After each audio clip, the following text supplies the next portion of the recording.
You know what's fascinating? Everyone throws around the phrase high cholesterol like it's some kind of curse, but nobody really explains what's actually happening inside your body, especially during menopause.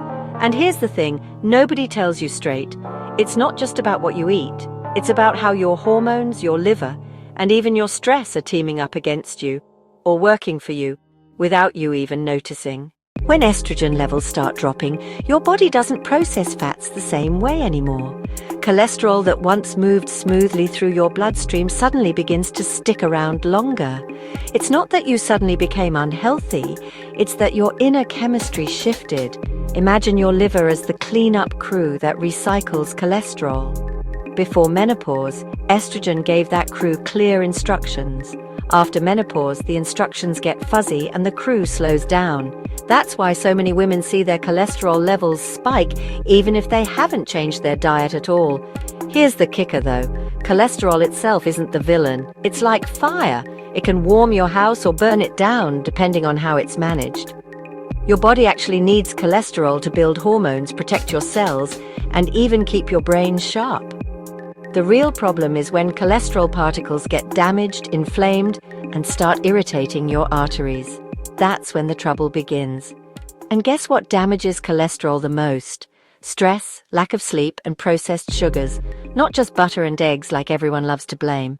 Most doctors will hand you a prescription, but very few will sit down and explain how much power you still have without medication. For instance, one of the least mentioned things is how your gut health influences cholesterol. If your gut bacteria are out of balance, your body absorbs more cholesterol than it should. But when your gut is thriving, with fiber, prebiotics, and even fermented foods, it actually blocks cholesterol from getting into your blood in the first place. It's like having a gatekeeper standing guard at the entrance. And here's another one that almost never gets talked about: thyroid health. During menopause, thyroid function can slow down, and a sluggish thyroid makes cholesterol levels rise. So sometimes, it's not even about your diet. It's about an underactive thyroid that nobody checked.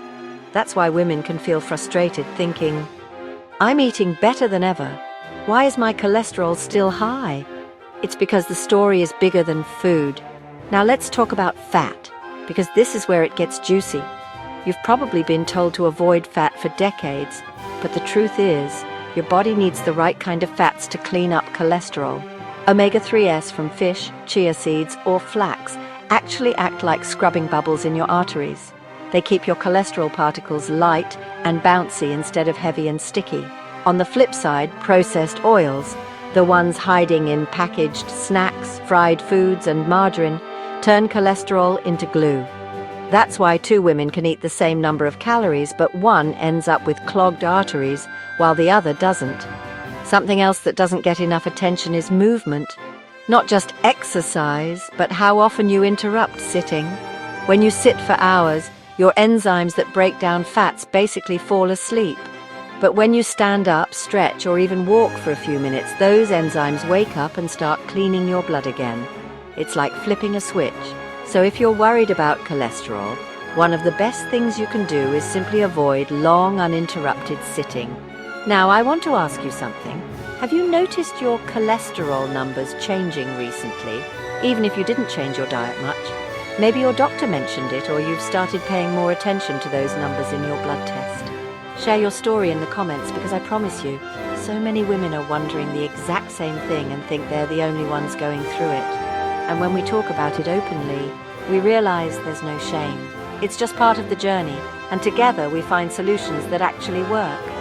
The truth is, managing cholesterol in menopause is like solving a mystery. It's not about cutting out every food you love, and it's definitely not about living in fear of numbers. It's about uncovering those small, hidden habits and body signals that make the biggest difference. And when you learn to read those signals, you realize that your body isn't against you. It's just asking for new strategies now that the rules have changed. And trust me, there are some very practical things you can start doing today that make your cholesterol behave in your favor.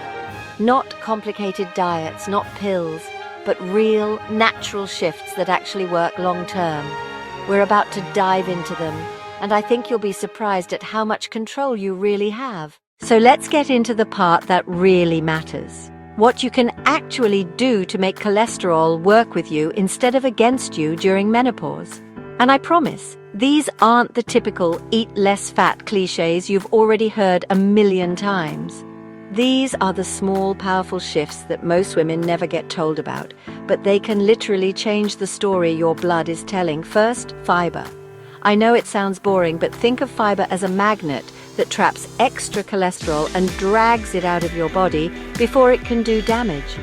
Oats, beans, lentils, even apples.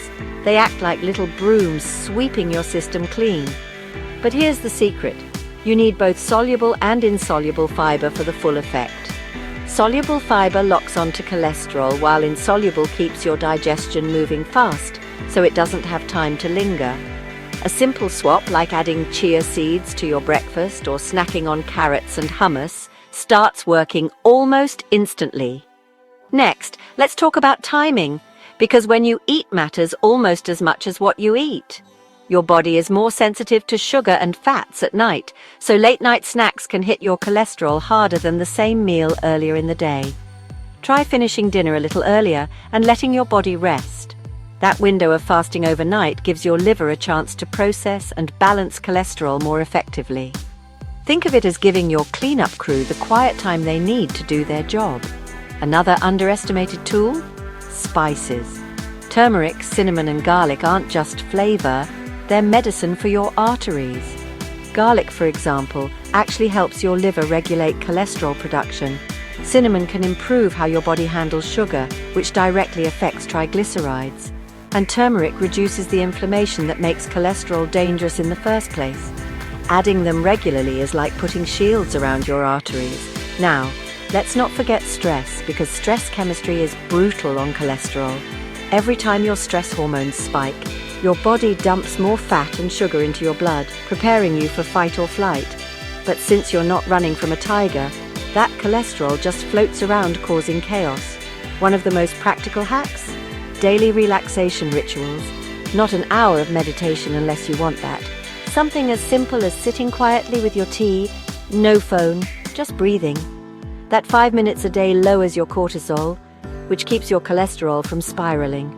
Movement is your other secret weapon. And no, I don't mean punishing gym sessions if that's not your thing. Brisk walking, dancing around your living room, or even climbing stairs with intention.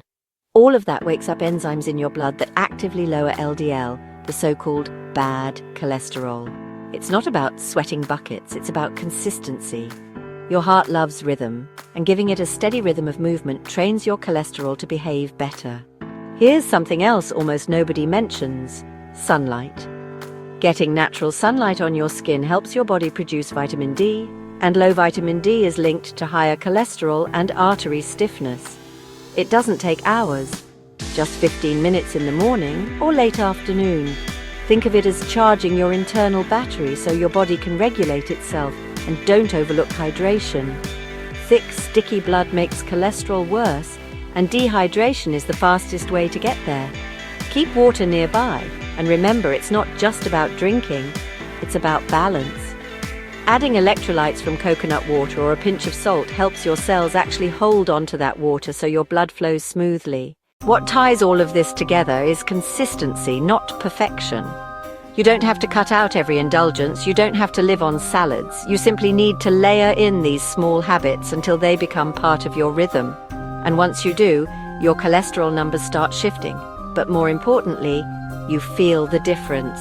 Lighter, less sluggish, clearer. Your heart and brain notice before the lab test even does. So here's my challenge for you. What's one practical shift you can start today? Maybe adding a spoon of chia seeds to your yogurt. Maybe walking after dinner. Maybe sprinkling cinnamon on your coffee. Share it in the comments, because your tiny action might inspire another woman to take hers. And trust me, those little sparks add up to big change. If this resonated with you, make sure to subscribe, because in the next video I'm going to uncover a connection between menopause, cholesterol, and brain health that hardly anyone is talking about. And once you hear it, you'll never look at your memory lapses or mood swings the same way again.